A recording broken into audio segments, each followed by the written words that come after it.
starting in 5, 4, 3. Hi, welcome to the Souls of Many podcast here on YouTube. I am your host, Bridgette Chapman, and I have an incredible guest here today with me in the studio. We are here in Atlanta, Georgia, and I have grown to love this place. But what I love about this place is that I meet the most incredibly, insanely wonderful people here and that I haven't, met before. And so just meeting the acquaintance of Atlantans, folks that have moved here and have some historical perspective on this town, it is amazing. Now, most people think that Atlanta is Georgia, so to speak, and it's just that fabulous that I suppose it could be, but I don't want to leave the other Georgians out. But Atlanta is just magical to me. It's magical, so much so that I have taken up residence here. So one of the first things that a friend of mine said to me that knew that I was coming to Atlanta, he says, I want you to meet two people. And I'm like I need to meet another person. I'm just trying to get acclimated and so forth. But I will tell you, he was absolutely spot on with this one. Dr. Georgianne Thomas. Oh my goodness. She is, I can't describe you, Georgianne. It's hard to describe. Just go ahead and say she's a character.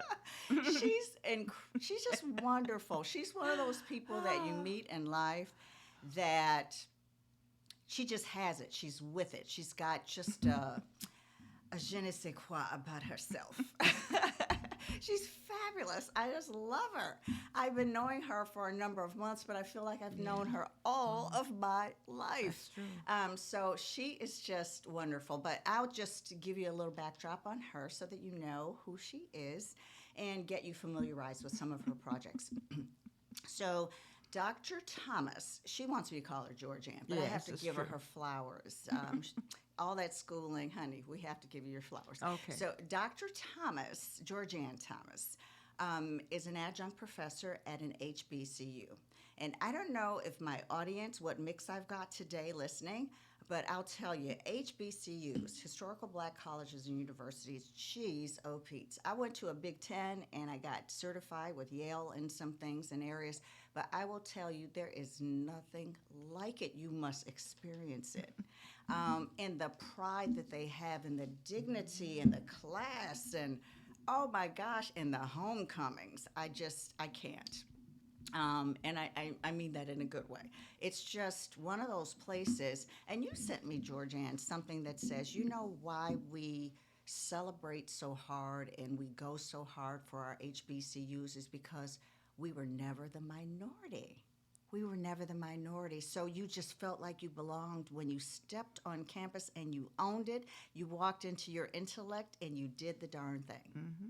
And so I got it. That light bulb went off, and I walked some of these campuses, and I've seen just some of the most beautiful people in the world on these campuses. Mm-hmm. And one of the first introductions that Dr. Georgianne Thomas made me privy to while I was here was when the president of the World Bank attended with the president of Clark Atlanta University. Mm-hmm. And they gave a speak relative to economics, the state of the business, and so forth and so on. And that's what right in my wheelhouse. And I was enamored. Mm-hmm. And I was on the front row. Mm-hmm. I could touch the president of the World Bank and say, hey, what's up? But I didn't. I maintained decorum. But that's Dr. Georgianne. She's incredibly connected. Mm-hmm. And not because she's everywhere trying to be everything. Mm-hmm. It's just who she is. She's just one of those humanitarian people that, well, a great humanitarian that really loves people, really cares about people, and just does such great things. So, okay, I've talked about Atlanta being this place, this magical place, and I really love it here. And I'm so grateful to have you on today as my guest, Dr. Georgianne Thomas. Thank you. I like your talking points too. I can't wait to get to them. You did it. You're asking everything. I'm sorry to pull them out like this, but you're asking everything that I like. This is the best set of talking points that I've ever received. I liked every one of them. I'm like, okay, She's ready. She's good to go. I like it. Thank you. I love it. I love it. So, without further ado, this is Dr. Georgianne Thomas. Hello, hello, hello. I'm so grateful and happy to be here, especially since we're in Atlanta. And may I add to your wonderful, wonderful opening, thank you so much, that we are the largest consortium of historically black colleges and universities. And remember that HBCUs produced the first and only black female vice president of the United States of America. Vice President Kamala Round of applause Harris, for that. who finished Howard University, an HBCNU. I love it. I love it. I love it. Love it. Love it. So I know that when I first embarked on the campuses, I was looking for Spelman and I was looking to meet someone. So Spelman is here, Morehouse is literally here, and Clark Atlanta is here. Mm-hmm. And I said, "What?" And in Morris the world? Brown, don't leave And out Morris Brown, College. yeah. Mm-hmm. And I said, "Wow, this must have been amazing going to school in this beautiful campus, and just how close everybody was to one another." And so I heard that Spelman is number 1 in the HBCU rankings. I read that the other day, and I'm like, wow. And on the national level, I think we're number 2 or 3 or 4, something close like that. But when I was at Spelman, it wasn't necessarily a popular place for me. I came out of Gary, Indiana, and I came out of Gary in 1960 when I finished high school. And so it wasn't popular to go south to a segregated place to go to a school where segregation was rampant, where the Klan was in charge, where colored and white signs were dominant. And so Spelman has gotten all of these kudos, and the HBCUs have gotten an announcement, so to speak, with with Vice President Kamala Harris. But there was the HBCUs were created because we could not attend the predominantly white schools. In my case, I came out of Gary, Indiana, so most of my friends went to Ball State or Michigan, Central State, Indiana University, Northwestern, and those opportunities were there for me. So I didn't have I didn't go south because I couldn't go anywhere else. I went south because my mother went to Spelman, my father went to Morehouse, and it was just I was living with my stepfather, but I knew all my life that I would be following in my mother's footsteps. As much as I tried to go to Ball State, as much as I wanted to go to Indiana University with the rest of my friends, as much as I was in a high school, Frable High School, which at the beginning of my schooling was predominantly white. We got a black principal my senior year, but a black and white issue was not a concern for me. And so having been put on the train and coming south, it was the best thing that happened to me, so that I could come to my senses and realize that my color had an impact on people. When you grow up in a bubble, so to speak, where your parents have taken and made sure that there's a bubble around you for a protection, because they don't want you to have to deal with all this. And remember, I'm 81 years old, so you have to keep in mind my era was 54 to 60 were my high school years. So we still talking about 1960. We we had so many things that happened by then in the South that people were not going south. There was a big migration, as you know, to the north. And so, but for me to go south was, my counselors didn't understand it. My friends didn't understand it. There were people who say, "Well, why are you going south?" I said, "I don't know about that. I'm going to Spelman." Yeah. You see, and so my mother was very careful, and my stepfather, they were very careful in making sure that my train ride was safe. I did not know that my stepfather and my mother had conspired somewhere along the way to make sure I was in the correct car, the colored Train car. Mm-hmm. The colored train car. And that when my mother said, "Don't talk to anybody," I thought she just meant because I talked a lot, that don't be disturbing people. But there were white people on the train with me. But I think she was saying, she was saying in her mind, I got to keep Georgianne quiet because she's making this transition over into a Mason-Dixon line and she doesn't know any of this. I haven't taught her anything. I need for her to do is to be safe and go to Spelman. Now, once she gets to Spelman, as a mother, she felt like I would be fine, but we had some hiccups along the way. Right. One, I was in the correct car. I had my box of food. My mother gave me food, so she said, to stay in your seat, go to the restroom if you have to. She tied my money up in my bra because there were no credit cards and checks and all that. Safety. You had money. No, there was no credit cards and there were no checking accounts. You had money to go to school. Right. So I took the money, I tied it in my bra, and then she said, don't talk to anybody. Keep in mind, it's 1960. Because most people watching this are so much younger, but I'm just trying to give you my era. Absolutely. And so I didn't talk to anybody. And when the train stopped in Nashville, I only found out on the return that it stopped in Nashville. That's when all the white people went to the white car, and all the black people came to the black car. Wow. I was already in the colored car. Yeah. It wasn't black; it was the colored car. Mm-hmm. So it didn't click with me because I'm excited. I am going to college. Yes. I am a college girl. I'm 17 years old. Yes. I'm off on the highway. I'm off on the train, and I remember getting to. They said we're going to be close to Atlanta, and I looked out the window, and it had a sign that said Marietta, and I said, "Oh my God." Yeah, I wonder how close is that to Atlanta, because you don't know Marietta, Georgia. Right, And it's right there. And people got off the train at Marietta, Georgia, but that wasn't my stop. My stop was Atlanta. Then it said Atlanta, and I got all my little stuff because your mother back then your mother bought you a trunk, good. Yeah. a trunk and all that stuff. So they had all my stuff out there. The porter did, and I got out, and I was waiting for my Spelman person to come and get me because I'm going to Spelman. And everybody left, and I was still standing there. And everybody left, and I was still standing there. I was like, okay, nobody's coming to get Georgianne. And I saw, the terminal. And I said, I'll just go in there and ask them how to get to Spelman. And so it was a white man mopping the floor. And I said, I'll just ask him how to get to Spelman. And that was not what you do, because I missed the whole sign that said colored over here and white over there. I saw something colored, but that didn't have any impact on me because the man there was nobody. It didn't look directing the you best and in telling there. you. Right. So I saw this man. I said, well, I'll just ask him. So when I pulled the Now, door, what did your mother say? well, when I pulled the door open, I saw his face. I could still see his face. Because he was like, what the heck? Dare you. See, so we got two scenarios going on.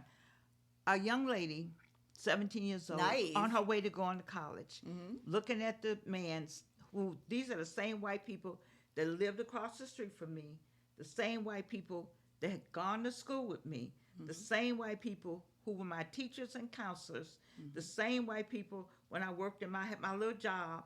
So these are the same white people. So you're in thinking my mind, it's not making a difference. it's not making a difference. So we got two scenarios. So I'm opening the door. So imagine him on the other side looking at a N-word who is breaking the law. Yes. Who has broken the law by pulling on that door, attempting to come in to an all-white establishment where I am the janitor. Yeah. In the meantime, behind me, I hear somebody say, Georgianne. And I say, yes. And she said, you can't go in there.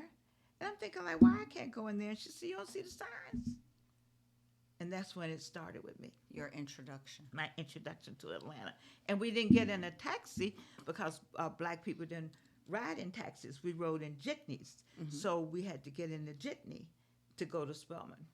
And what's a jitney? A jitney is a black-owned car. No license. You know what I look at it now? It's the precursor to Lyft and Uber. Yes, I was Okay, black people had that already. Thank you so much. But we had the jitney, and anybody could be a jitney. You just you give them just so call much money. and it's a service. Well, yes, I think that I don't know about that. See, it's not that kind of service. I think Miss So and So and Mr. So and So had a car, and they would go pick up the ladies for Spelman. and then we go pick up the men from Morehouse. Yeah. That kind of situation. Yeah. And so we got in the jitney, and she explained to me, and so I was so glad to be on campus, so I just let that ride. Yeah, And I yeah. didn't talk about it again, actually, until we did our award-winning movie, Foot Soldiers, the Class of 1964, Okay, now which that's is on what PBS. I was going to get to. So yes, audience, Foot Soldiers is an amazing documentation collection documentary of the civil rights movement here in Atlanta. And when it kicked off in 1960, Yes. what was that? October 19th. 1960. I was part of a recent reunion of sorts where they talked about it at the Martin Luther King Chapel on Morehouse campus. And I was blown away. I had already seen the documentary, which I thought was just fabulous. Thank you. And I was like, who are these women that were so proud and strong and brave and courageous?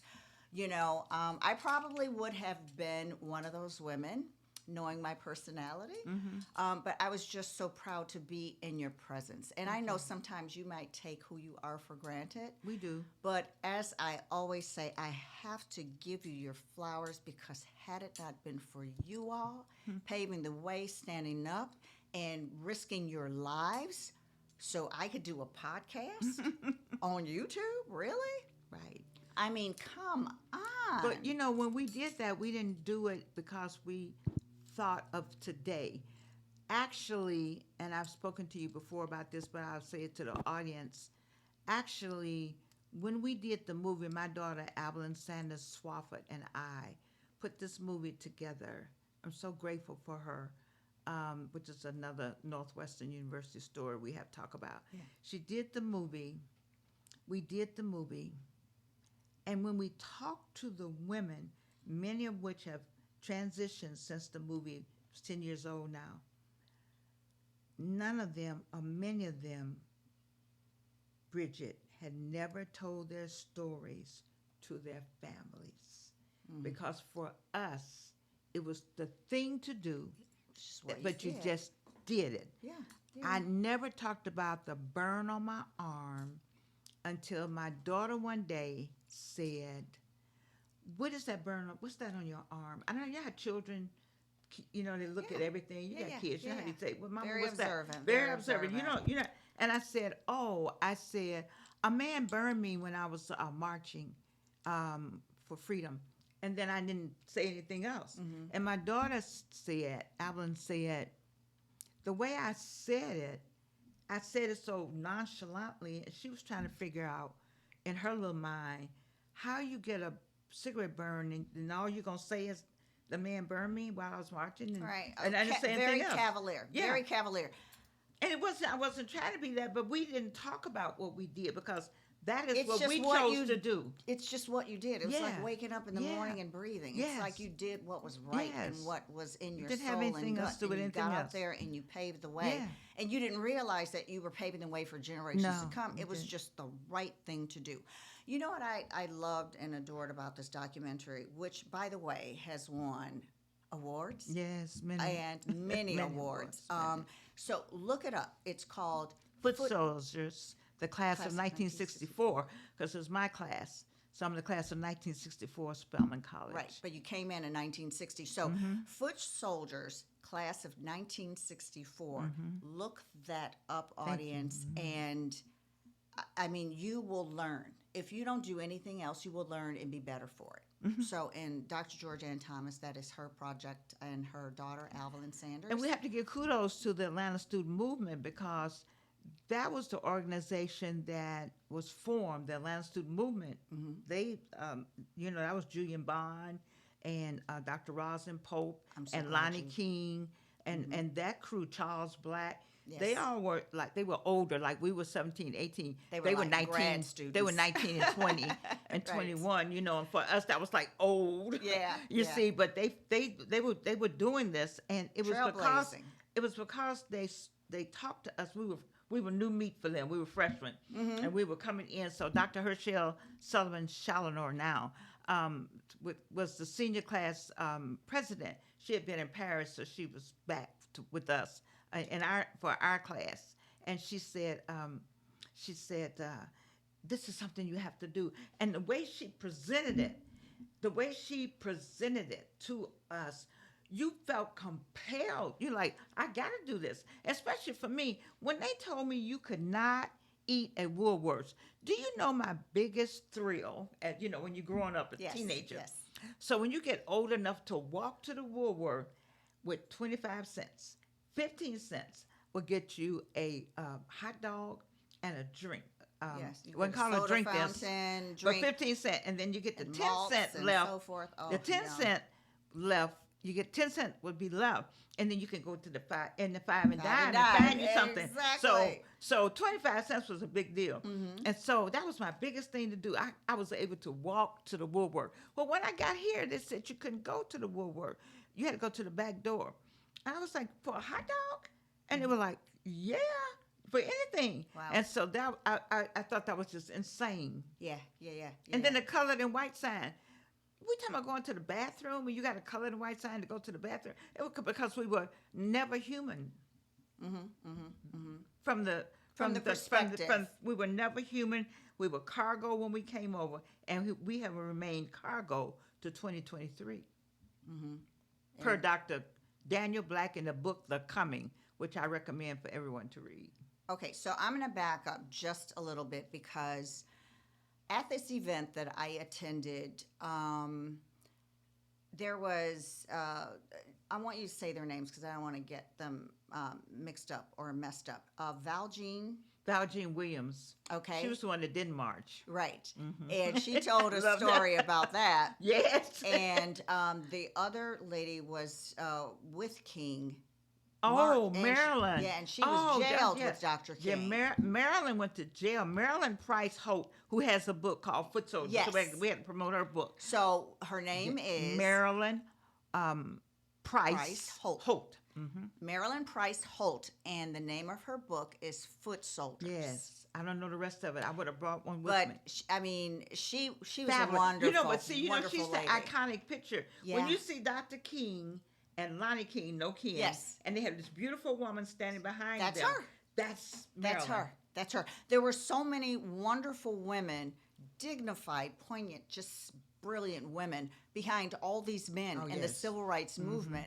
And that's why I really like this documentary, Foot Soldiers, Class of 1964, is because it shows the women that got out there that were courageous. And, like you said, you met up with the Klan, so to speak, and then someone he put a cigarette out on your my arm because I was holding no my little reason. placard, and the cigarette burn is right here, and all my beautiful jewelry. I'm sorry. Anyway, I was holding my little placard, walking in front of Riches. And here's the amazing part about all of us. You heard Melinda talk about it. None of us knew where a Riches was. I didn't know what a Riches was. Now, Riches is a department store. In Atlanta. It was a prominent department store. It was like Marshall Fields in Chicago. Yes. Same. And for you don't know Marshall Fields, right. then you would have to say maybe Nordstrom, Neiman Marcus, No, maybe a somewhere mix in Low between. Until, somewhere like that. A Galerie Lafayette in Paris. Same place. Same kind of store. Yes. So anyway, here we go. So I don't know anything about this store. So I'm just marching because you can't try on clothes, and you have to go to the basement if you want to get something to eat. And you could not eat in the Magnolia Room, which I took me about 3 years, even after integration, to get to this place. Yeah. There was nothing like Maxime's, okay? So I'm just trying to figure out what are we even fighting for? Yeah. But I'm walking with my little placard, and he jumps out of the crowd and puts his cigarette out on my arm. Now, we have been trained to nonviolence. And so at Rush Memorial Church and Mount Moriah and Warren Chapel, Warren Church in the neighborhoods of the schools, we had gone to these meetings, these nonviolent meetings, so we can get some training on what to do if something happened. We were supposed to just stand or just, try not to get yourself hurt, but be non-combative and just march silently, because silence was very important. And so when he did that, I just let him finish what he was doing. He glared at me, spit on me. They were spitting, called me the N-word. And then I kept marching, because our thing was, that little thing that you did had nothing to do with what we're doing. Right.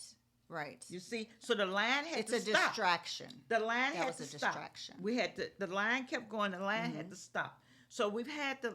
As long as nobody was getting, they had bowling balls and all that to throw at us. But as long as the line could continue, and then I kept the line going. So you didn't stop anything. Yeah. Now it hurt nobody. Oh, absolutely, Right. absolutely. Right. I mean, Stop what you anything. guys went through and the torturous, you know, the dogs, the water hoses, you know, putting Well, cigarettes out on right. folks. It's like what that era represented, you know, to us now, we take it for granted. Right. But I could never take it for granted because I had a mom and a dad that really drilled it into me that, you know what, you are who you are. You're going to be who you're going to be. God made you, and you are of excellence. Get out there and change the world. Do something. You know, and so for a lot of young people today, they're changing the world and changing the landscape, but they don't understand their history. No. And if you don't understand your history, you're destined to repeat it. And that's the danger that we're in today. You know, I think that we can all coexist and live in a wonderful space because there's so much now, you know, like social media is on steroids. So you can, information consumption is everywhere. Whereas before you'd have Encyclopedia Britannica, World Book, and that's where you got your information from. And so now you just TikTok. Google, TikTok, Facebook, you know, Instagram. You get so much information coming at YouTube. You get so much information coming at you that you get to pick and choose what you want to consume. And therein lies the problem. Because if you're picking and you're choosing what you want to consume, how are you going to grow? How are you going to grow? So you have to go back and look at the documentaries like Foot Soldiers Class of 1964 to learn. You would have never known that women were out there doing the thing behind all these giants, these men, Julian Bond, Dr. King, all the. You, Georgianne, you were out there. I think you were an original foot soldier. Can you believe it? I think that I don't know any names except for Dr. Rosalind Pope, who was the author of the Appeal for Human Rights, that the governor said that no student could write anything like that. In the documentary, Yes, he talks about it was a governor. Yeah, the governor of Georgia. Georgia at the time said that we as black people, young black intellectuals, were not smart enough to write that Appeal for Human Rights, and she and Julian Bond wrote that. And the wrote thing that of, thing. and that's important to say, Julian Bond and she wrote that, and he said that it was communist. Yes, and yes. someone from Russia. Yes. He was creating all this propaganda. Yes, that was yes. just so unnecessary. Yes. So unnecessary, and putting lives at risk. And the appeal still stands. If you read the appeal today for human rights, it stands just like the Black Panthers have their document, and Foreman has this document, and we have our document. And we all still, if you line them up right now in today's economy, so to speak, you will find that the needs still need to be met that are in that original appeal. Absolutely, absolutely. And that's what I'm hoping that young people will pick up. I have a I have a vast audience, but I have a lot of young people that watch because my son sends it out to his people. Okay, good. So thank you, Evan. Thank you, Evan. And so I really want them to really know people like you. I want them to know our history. But I in do. knowing you speak it every day. Okay. I mean, you're just, that's one of the things that I absolutely love about you. You're thunderous. That's number one.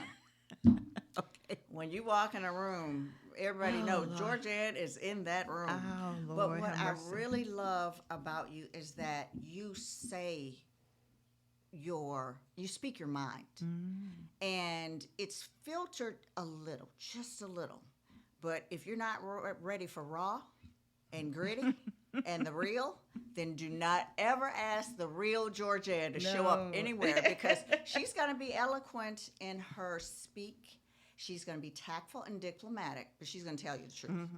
And that is what I love. I think I had to tell you one time, I was like, you are so pushy. You know, I say speak my mind too, Yes, which is I why love we it. get along. Yes, yes, I love it. I love I it. said, oh my goodness, you're so pushy. You can't tell me to do that. Just show up somewhere and I got 12 hours to get dressed.